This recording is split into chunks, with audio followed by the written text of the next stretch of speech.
بزرگترین گنج ایران و یا احتمالاً بزرگترین گنج جهان. سلام دوستان، به باشگاه دانستنی‌ها خوش اومدین. قصد دارم توی این ویدیو ماجرای عجیب سرنوشت این گنج و حقایق تاریخی اون رو واسهتون تعریف کنم. پس تا انتهای ویدیو همراه من باشید. گنجینه پادشاه بزرگ ایرانیان داریوش سوم هخامنشی که در حدود سالهای 330 تا 380 قبل از میلاد زندگی می‌کرده، شاید بزرگترین گنج تمام دوران‌ها باشه. بخشی از این گنج رو امپراتور مقدونیان اسکندر زمانی که در سالهای حدود 334 قبل از میلاد کشور پادشاهی ایران رو تسخیر میکنه و گنجینه‌های تخت جمشید، شوش، دمشق و اسوس که شهری در کشور ترکیه فعلی هست رو چپاول میکنه و به تاراج میبره.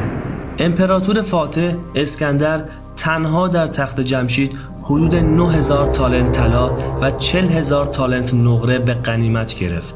هر تالنت با معیارهای امروزی حدود 2.26 کیلوگرم بود، یعنی بیش از 1000 تن یا به حسابی دیگر بیش از 50 کاروان بزرگ از حیوانات بارکش که فقط غنیمت یکی از شهرهای ایران بود. اما آمار نهایی غارت شهرهای ایران کمی تکان دهنده تره. مورخ و وقایع نویس باستانی یونان دیودور اینطور نوشته که اسکندر کبیر گنج‌های حاصل از تمام گنجخانه‌های تسخیر شده ایران رو بر بیش از 3000 شتر بارکش و 10000 جفت قاطر که مجموعاً بیش از 23000 حیوان بارکش میشه سوار کرده و به کشور خودش برده.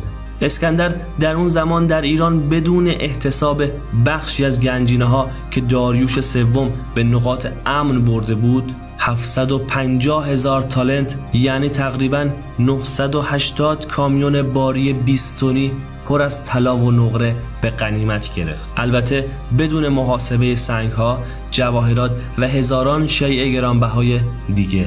بنابر نگارش‌های باستانی وقتی که اسکندر بعدها با ارتش خود به مصر لشکرکشی کرد، دستور داد که سپرهای حفاظتی سربازانش رو با نقره خالص آبکاری کنند که نشون از عظمت غارت لشکر مقدونی در ایران بود. اما سرنوشت بقیه گنج‌ها چی شد؟ داریوش سوم با کاروان کوچکی از گنج‌هایی که داشت به اقامتگاه تابستانی خود در هیمتانه، یعنی شهر همدان کنونی رفت. بنا به نگارش‌های باستانی داریوش هخامنشی قبل از اون که بمیره دستور داد که تمام طلاها، نقره‌ها و اشیای قیمتی دیگر رو در نزدیکی شهر دفن کنن.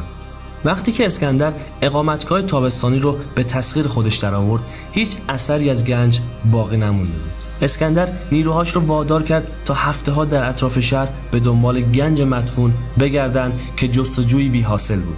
این گنجینه که به گفته کارشناسان حدوداً نصف دارایی خاندان هخامنشی بوده، برای بازسازی ایران و جمع‌آوری لشکری انبوه توسط داریوش حمل می‌شد. نزدیک به 250 سال بعد سردار رومی مارکوس لیزینیوس کراسوس به جستجوی این گنجینه پرداخت و برای اون حتی با پارتا، یکی دیگر از اقوام آسیای صغیر، جنگ کرد. پارتا در اون زمان سلسله پادشاهی جدیدی رو در ایران برپا کرده بودند به نام سلسله اشکانیان. سرداران رومی جولیوس سزار، مارکوس آنتونیوس و همچنین نرون امپراتور روم هم همگی بدون هیچ گونه موفقیتی به جستجوی گنج افسانه‌ای داریوش پرداختند.